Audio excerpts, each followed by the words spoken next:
My dad, Frank James Morrison Sr., worked for General Motors most of his life. He had just begun at the transmission plant in Saginaw, Michigan, when WW2 began, and he was swept off to the front lines in Italy.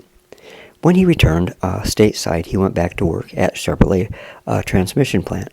Just a side note, he did a short stint as a groundskeeper at a local cemetery when he returned from the war, but I'm not sure which one. I heard Dad many times telling how shattered his nerves were, and that the random loud sounds would set him off in a panic. Nowadays, this is, I believe, PTSD, but back then, the men worked through it, and it didn't have a name. At any rate, he was a top-notch employee, and I remember only one time that he took off work sick. If he had to be, he would crawl out to the car, and he was a strong man who didn't let anything stop him. 1968 had a lot going on in it, but one of the things was the 50th anniversary of Chevrolet. Dad's shop, where he had worked as setup, were going to have an open house as part of the celebration, and it would be open to the family of the workers. Another sidebar, if you will.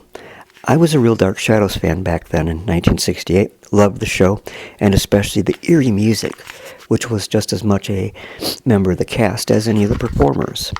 The series was produced by Dan Curtis, who went on to great things. A week or so from the open house, I heard an ad on WJRT-TV out of Flint,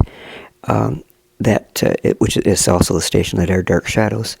And the ad was for an all-new TV movie version of The Strange Case of Dr. Jekyll and Mr. Hyde from the producer of Dark Shadows, and using the same music that was used on DS. And I was very excited, and spoke ahead to have the television that night. And when I found out it was the same night that the open house, I was very upset, to say the least. And despite my begging and pleading to stay home, I was made to go with Dad and Mom. And I don't remember if my older brother Bill and older sister Roseanne went. Probably not. I was promised to be able to watch it when we got home, what was left of it. And Mom figured I would only miss out about 45 minutes of the 90-minute program. I had no choice, so I went with that. I don't remember the date, but I remember that it was cold as Dad parked and let us inside the shop where he worked.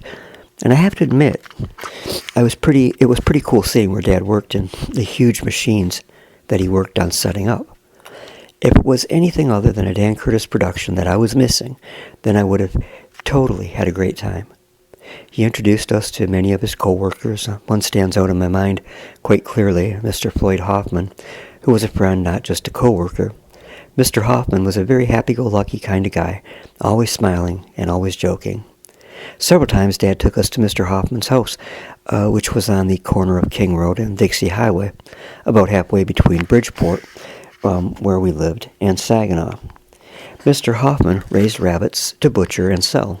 I remember Dad getting some once, but Mom made him fry it in the in the garage, on a hot plate. She did not allow the cooking of any wild game in her kitchen. She did fry fish for him, though.